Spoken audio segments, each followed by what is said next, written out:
Hello friends, இன்றைக்கி நம்ம சேனலில் என்ன வீடியோ பார்க்க போகிறோன்னா ஒரு சிக்கன் மீட் மேக்கர் கிரேவி தான் எப்படி செய்கிறது வந்து பார்க்க போகிறோம். வாங்க எப்படி செய்கிறது வந்து பார்த்துடலாம். அதுக்கு நான் கொஞ்சோண்டு சிக்கன், ஒரு கப் அளவுக்கு மீல் மேக்கர், வெங்காயம், தக்காளி எல்லாம் எடுத்து வச்சுருக்கேன்.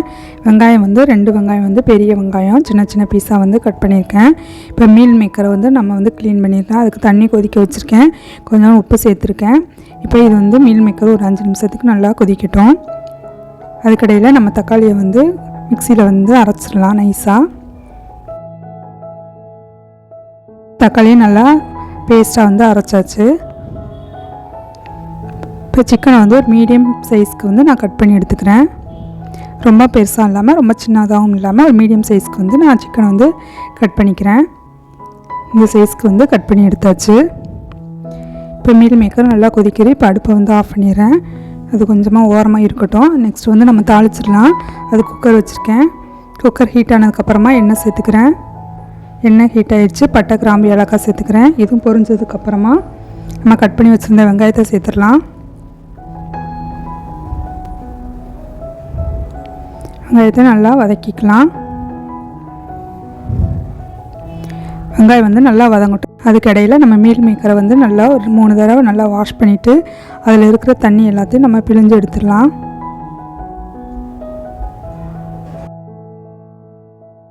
அதில் உள்ள தண்ணி எதுவுமே இல்லாமல் நல்லா பிழிஞ்சு எடுத்துடணும். மீல் மேக்கர் வந்து சும்மா தனியாக செய்யும்போது டேஸ்ட்டே இல்லாத மாதிரி இருக்கும்.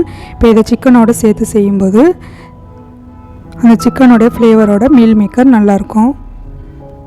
அதனால் மீல் மேக்கரை சிக்கனோடு சேர்த்து செஞ்சு பாருங்கள், டேஸ்ட்டும் சூப்பராக இருக்கும். இப்போ தண்ணி எல்லாத்தையும் பிழிஞ்சு எடுத்தாச்சு.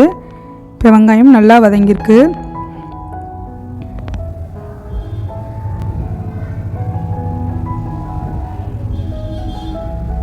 இப்போ வெங்காயம் நல்லா வதங்கிடுச்சு. இப்போ வந்து இஞ்சி பூண்டு வந்து சேர்த்துக்கிறேன்.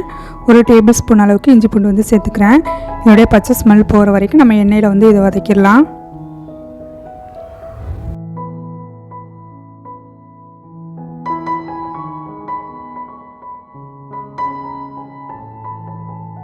இஞ்சி பூண்டோட பச்சை ஸ்மெல் இப்போ போயிடுச்சு. இப்போ வந்து மிளகாய் தூள் வந்து சேர்த்துக்கிறேன். நான் 1 டேபிள் ஸ்பூன் அளவுக்கு மிளகாய் தூள் வந்து சேர்த்துக்கிறேன். மிளகாய் தூள் சேர்த்துட்டு அடுப்பை வந்து நம்ம கம்மி பண்ணி வச்சுட்டு இதை வந்து எண்ணெயில் வந்து வதக்கிக்கிறேன். காரத்துக்கு தகுந்த மாதிரி மிளகாய் தூள் வந்து சேர்த்துக்கலாம். இப்போ அரைச்சி வச்சுருந்த தக்காளியும் சேர்த்துக்கிறேன்.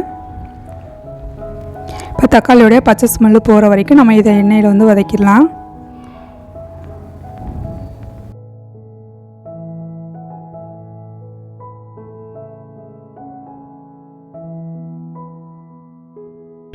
இப்போ தக்காளியோடைய பச்சை ஸ்மெல்லாம் போயிடுச்சு. இப்போ வந்து நான் கறி மசாலா வந்து சேர்த்துக்கிறேன். 2 டேபிள் ஸ்பூன் அளவுக்கு வந்து சேர்த்துக்கிறேன்.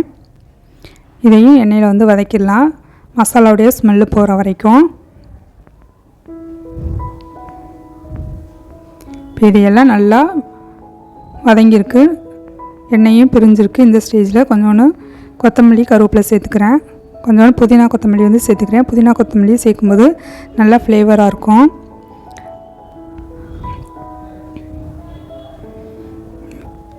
புதினா கொத்தமல்லி சேர்த்து அதே எண்ணெயில் வந்து வதக்கியாச்சு.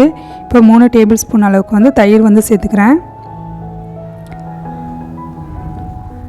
இப்போ தயிரையும் நல்லா கிரேவி கூட மிக்ஸ் பண்ணி விட்டுறலாம். தயிர் வேணான்னா தயிரை வந்து ஸ்கிப் பண்ணிடலாம். தயிர் சேர்த்து செய்யும்போது இன்னும் டேஸ்ட் வந்து நல்லாயிருக்கும். இப்போ இந்த குழம்புக்கு தேவையான அளவுக்கு நான் உப்பு வந்து சேர்த்துக்கிறேன்.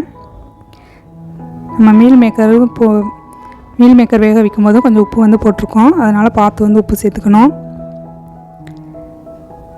இப்போ கட் பண்ணி வச்சுருந்த சிக்கனை வந்து சேர்த்துக்கிறேன். சிக்கனையும் நல்லா கிரேவி கூட மிக்ஸ் பண்ணிடுறேன். சிக்கனை நல்லா கிரேவி கூட மிக்ஸ் பண்ணதுக்கப்புறமா நம்ம மீல் மேக்கரை வந்து சேர்த்துடலாம். இப்போ மீல் மேக்கர் வந்து சேர்த்துக்கிறேன். இதையும் நல்லா கிரேவி கூட மிக்ஸ் பண்ணி தேவையான அளவுக்கு வந்து தண்ணி ஊற்றிடலாம்.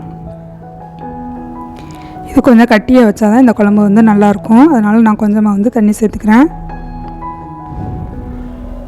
இப்போ இது எல்லாத்தையும் நல்லா மிக்ஸ் பண்ணிவிட்டு மூடி போட்டு ஒரு 2 விசில் வேக வச்சு எடுத்துடலாம். இப்போ குக்கர் மூடி போட்டாச்சு. இப்போ விசில் வந்து போட்டுடலாம். இப்போ 2 விசில் வேக வச்சு எடுத்தாச்சு. இப்போ ஓப்பன் பண்ணி பார்க்கலாம். சூப்பராக நம்மளுடைய குழம்பு வந்து ரெடி ஆயிடுச்சு. இது இன்னும் கொஞ்சம் கட்டியாக வேணால் இதை நம்ம கொஞ்சம் லைட்டாக வந்து வற்ற வச்சு எடுத்துக்கலாம். இப்போ சிக்கன் மீல் மேக்கர் கிரேவி வந்து ரெடி ஆயிடுச்சு. நீங்களும் உங்கள் வீட்டில் ட்ரை பண்ணி பாருங்கள்.